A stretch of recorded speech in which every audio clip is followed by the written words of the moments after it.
তো আজ সকাল সকাল উঠে পড়ছিলাম, রান্না খাওয়া সব কমপ্লিট। আর এখানে দেখো আমার মা রেডি হয়ে বসে আছে, ঠ্যাংয়ের উপর ঠ্যাং উঠায়, যেহেতু আমি হচ্ছিলাম রেডি। আর দেখো যাওয়ার সময় দেখা হলো রাখির সাথে, এখানে আমার মা দিচ্ছিল আমাকে লিস্টি। তো লিস্টি নিয়ে দেখো মা আর আমি রওনা দিয়ে দিচ্ছিলাম। আর দেখো রাস্তা দিয়ে যাচ্ছি, এত সুন্দর রাস্তা, প্লেন, কোনো কিছুই নাই, দেখতেই পারছো। তো অনেক কিছুই রাস্তায় যেতে যেতে আমাদের সাথে দেখা হলো। দেখো এখন তো ঠুকে দিতাম আমি বাইকটাকে, যাই হোক। তো দেখো মন্দির দেখা হলো, তারপর রেলগেটটা ভাগ্যিস খোলা ছিল। যতবারই যাই ততবারই রেলগেট বন্ধ থাকে, কিন্তু এবার দেখি না, খোলাই আছে। তো যাই হোক, তো আমরা এখন যাচ্ছি যাইতে যাইতে দেখা হলো দেখো দুই মা বেটির সাথে। আমরাও মা বেটি, এরাও মা বেটি, যাচ্ছিল ঘুরতে।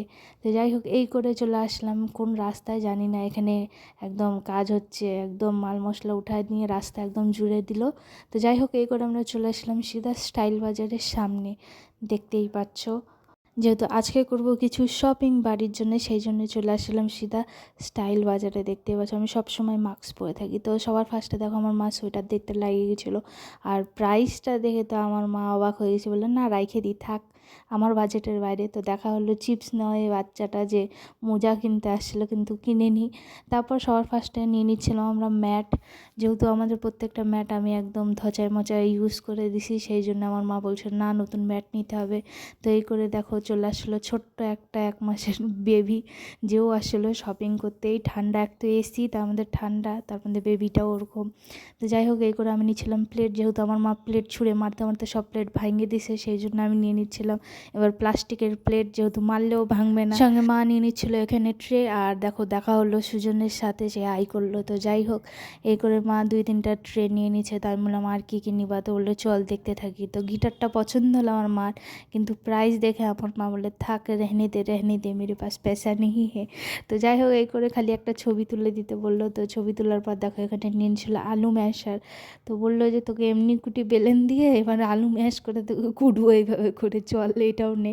তো আমি বলতেছিলাম যে নিতে হবে না, কিন্তু তাও ব্যাগে ঢুকাই দিল। তো যাই হোক, এই করে আমি এটা চুজ করলাম, কিন্তু দাম দেখে তো আমার দরকার নেই, থাক। তো নিয়ে নিচ্ছিলাম পেডিকিওরের একটা সেট। তো তারপরে এখানে দেখো, যেহেতু কাপড় আমি ধুয়ে জন্য ক্লিপ নিয়ে নিচ্ছিলাম, ক্লিপের শর্ট। আর এখানে আমার মার পেন্সিল বক্স পছন্দ হয়েছে, কোনটা নেবে ডিসাইড করতে পারছে না, নিয়ে নিচ্ছিল এখানে ব্যাগ। তো দেখো প্রথমে এই ব্যাগটা উঠাইছে, যেটা ওনার পছন্দ হয়নি। তা যাই হোক, আরেকটা ব্যাগ নিয়ে নিচ্ছিল। খালি দাম দেখে আমরা থতমত খাই শেষ ওখান থেকে। তাই বললাম এখানে আর কিছু নিবা নাকি, তো বললো যে না, আপাতত সবই আছে। তো এই করে আমরা চলে আসলাম এই সেকশনে, বেবি সেকশন, যেটা আমার এত ভালো লাগে। এই জায়গাটা আসলে আমার আর যাইতে ইচ্ছা করে না, সেটা মাও ভালো করে জানে। তো দেখো প্রত্যেকটা জামা এত সুন্দর, আমার সাইজ কেন হইলো না, এক একটা জামা দেখে মনে কি না একটুখানি পরতে যদি পারতাম।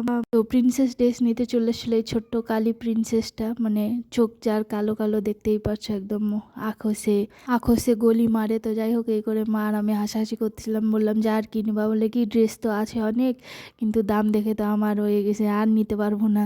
সেকশন সত্যি উইন্টার সিজন চলে আসছে, তো কালেকশনও খুব সুন্দর সুন্দর ছিল, কিন্তু দাম এত, আমাদের মা বহুত কঞ্জুস হয়ে গেছে এখন। তো যাই হোক, মা নিতে চলে আসলো এখানে কুর্তি। তো মার এরকম একটা কুর্তি আছে অরেঞ্জ। তো বললো তুই প্রথমে ট্রাই কর, দেখি তোর হইলেই আমার হয়ে যাবে। তো দেখো ফার্স্ট এই ব্লুটা আর সেকেন্ড এই পিঙ্কটা, তো কোনটা কমেন্ট করো, কোনটা পাইছি ভালো লাগতেছে। তো যাই হোক, এই করে মাকে আমি খুঁজতে লাগলাম। আমার মা এখানে দেখতে লাগছে জিন্স, পরে তো না, খালি কিনে কিনে ভরে। আর এখানে দেখো আবার আমার মা একদম দেখতে লাগিয়েছিল বাবার জন্য জিনিস। তো কিছু কিছু সোয়েটার দেখলাম, যেগুলোর কালেকশন ছিল ভালো, কিন্তু দাম ছিল হাই ফাই, ওই জন্য আমার মা বহুত কঞ্জুস হয়ে গেছে। আর এখানে দেখো বাবার জন্য কয়েকটা সোয়েটার নেওয়ার চেষ্টা চলতেছে এখানে। তো এখানে চুজ হচ্ছে যে কোনটা ছাড়ে কোনটা নিবে। তো এখানে আমার মা ট্রাই করতেছে নিজে, মানে আমার হলে আমার বরের হয়ে যাবে এরকম। তো যাই হোক, শপিংয়ের সাথে সাথে আমরা এই জিনিসটা, কিটটা ফ্রি পাইলাম। আর এই দেখো ব্যাগ ভর্তি একদম উইন্টার শপিং করে, উইন্টার না, এসেনশিয়াল যা আছে কিচেনেরই শপিং করে আমরা এখন বেরোয় পড়তেছি। আর বাইরে দেখো একজন বসে আছে, এখানে আমি বিল দেখায় নিচ্ছিলাম। আর এখান থেকে আমরা সিধা রওনা দিলাম মেন বাজারে। তো এখানে যাইতে যাইতে দেখো বজরংবলীর মন্দির পড়লো। তো সেখানে মা একটু বললো দাঁড়া, নমস্কার কইরে নি, আমার টাকা পয়সা যাতে চুরি না হয়। তারপরে এখানে সিধা চলে গেছিলাম আমরা দশকর্মা ভাণ্ডারে, সবার ফার্স্ট, যেখানে ঠাকুর ঘরের জন্য কিছু জিনিস লাগবে সেই জন্যে। তো মাকে বললাম ফটোফট নিয়ে নাও। আর দেখা হলো এখানে গাই মাতার সাথে, যে নাকি খাইতেই ব্যস্ত। তো যাই হোক, এখান থেকে আমরা সিধা গেছিলাম পেট্রোল পাম্পে। শপিং করে করে পেট্রোলের কথা আমরা ভুলেই গেছি ভরতে। তো সিধা চলে গেছিলাম পেট্রোল পাম্পে পেট্রোল ভরতে। আর এখানে দেখো আবার রিটার্ন আসে। আমি মাস্ক পরে থাকি, আমি সেলিব্রিটি, তো কেউ চিনে নিলে মুশকিল হয়ে যাবে। তো যাই হোক, মিডিলে আমরা গেছিলাম একটু বাসনের দোকানে, সেখান থেকে কয়েকটা প্লেট আর ডাব নিয়েছিলাম। আর দেখো এখানে বাজার অতটাও ভিড় ছিল না। আর এখানে দেখা হলো আরেকটা কালুয়ার সাথে, মানে আমাদের ভুঁড়ি গায়ের সাথে। তো যাই হোক, এখানে মুদিখানার থেকেও নিয়ে নিয়েছিলাম তেল ডাল। আর সঙ্গে মার সাথে দেখা হলো, মার ছোটোবেলার মাসির সাথে। মা নাকি ইনাদের বাড়িতেই ছোটোবেলায় বেশি থাকতো। যাই হোক, প্রত্যেকবারই আমাকে বলতো, কিন্তু নিজে যাইতো না। তো যাই হোক, এই করে আমরা সিধা চলে আসলাম বাড়ি। আর দেখো বাড়ি এসে আবার দেখা হলো রাখির সাথে। তো দেখতে পাচ্ছ এগুলো সব সাইকেল চালাতে ব্যস্ত, আর সেখানে মা গেট খুলতে ব্যস্ত। তো যাই হোক, এই করে করে লাগিয়ে গেছিলো সন্ধ্যা। তো আমি চলে আসলাম সন্ধ্যা দিতে। তো বাজারে গেছিলাম একটা কারণে, আজকে ছিল তোমার রাস পূর্ণিমা, আজকে কী বলে দেব দীপাবলি। তো যাই হোক, আমি সন্ধ্যাবেলা এখানে 14 প্রদীপ ধরায় নিয়েছিলাম, 14 না 21টা বোধহয় প্রদীপ ধরায় নিয়েছিলাম, যেহেতু আজকে দিতে হয়। দেখতেই পাচ্ছ প্রদীপগুলো খুব সুন্দর করে আমি সাজাইছিলাম। আমার মাকে বললাম, আমার মা কোনো কামের না। তো যাই হোক, এই করে আমি সব ঠাকুরের উদ্দেশ্যে একটা একটা করে এখানে প্রদীপ দিয়ে দিচ্ছি, দেখতেটা পারছো। এদিনকা মিনিমাম আমাদের সারাদিনই ওই শপিং বাজার করতেই লাগিয়েছে, যেহেতু ছিল শুক্রবার। আর মাও খায়নি ওদিনকে, আমারও খাওয়া বন্ধ হয়ে গেছে। ওরকম রান্নাবাড়িও করিনি, সিধা সারাদিন ধরতে গেলে মার আমি ওই শপিং করছি। আর আস্তে আস্তে সন্ধ্যাবেলা আবার এই প্রদীপ টদীপ দিয়ে ঠিয়ে ঠাকুর ঘর গুছাতে গুছাতেই আমাদের রাত 8টা বাজে গেছে।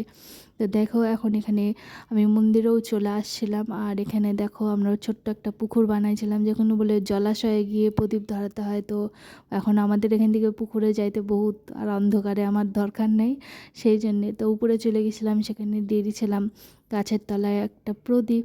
দেখতেই পাচ্ছ গাছটা কী গাছ, কমেন্টে অবশ্যই জানাবা। আর এখানে দেখো সম্পূর্ণ অন্ধকার, আর আমাদের চূড়ার লাইট জ্বলতেছে। তো এই চূড়ার লাইট জ্বলায় রেখে আমি বাড়ি চলে গেছিলাম। তারপরে এখান থেকে নিচে এসে দেখো আমার মা এখানে পুকুরে প্রদীপ ধরায় দিছিল নিজেরটা, তো সঙ্গে আমিও দিয়ে দিছিলাম পরে আমার প্রদীপ জ্বলায়। তো বাইরে চলে আসছিলাম, বাইরে এসে দেখো 2 প্রদীপ আমি ধরাই দিয়েছিলাম গেটের বাইরে। আর ধরানোর পরে সিধা মা আর আমি বেরাই পড়ছিলাম মন্দিরে। আমরা গেছিলাম সন্তোষী মাতার মন্দিরে, দেখতেই পারছো। তো টাইমিং এত ভালো যে মন্দির আরেকটু কিছুক্ষণ পরে হলেই বন্ধ করে দিত, মেন টাইমে আমরা পৌঁছে গেছি। তো এখানে মা থালা রেডি করে নিচ্ছিল আর প্রদীপও ধরায় নিচ্ছিল, যেহেতু প্রায় 6:30 বাজে গেছে মন্দিরের বন্ধ হওয়ারই সময়।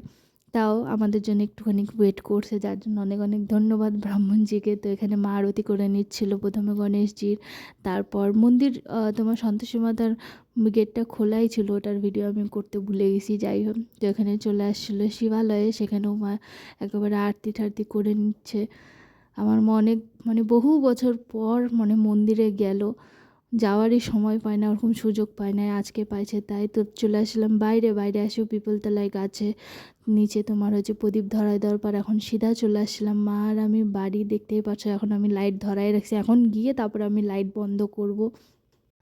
তো দেখো বাড়ির গেটের সামনে চলে আসছি, আর বেরোয় দেখি এখানে হচ্ছিল খেলা। তো আমিও একটুখানি খেলে নিলাম এদের সাথে, আমার পার্টনার নাই, আমি এদের সাথেই খেলে বেড়াই। তারপরে দেখো কালুয়া এসে ঢুকে গেল। তো কালুয়াকে আমি বললাম, কী রে আজকে পাহারা দিবি? বললো হ্যাঁ, বিস্কুট দে। তো যাই হোক, রাত্রেবেলা দেখি ইনারাও আসছিলো পাহারা দিতে, প্রত্যেক দিনই আসে। আর এদিনকার পড়ছিল মেন কুয়াশার ঠান্ডা। তো আজকের ভিডিও এখানে দেখা হবে, পরের ভিডিওতে টাটা।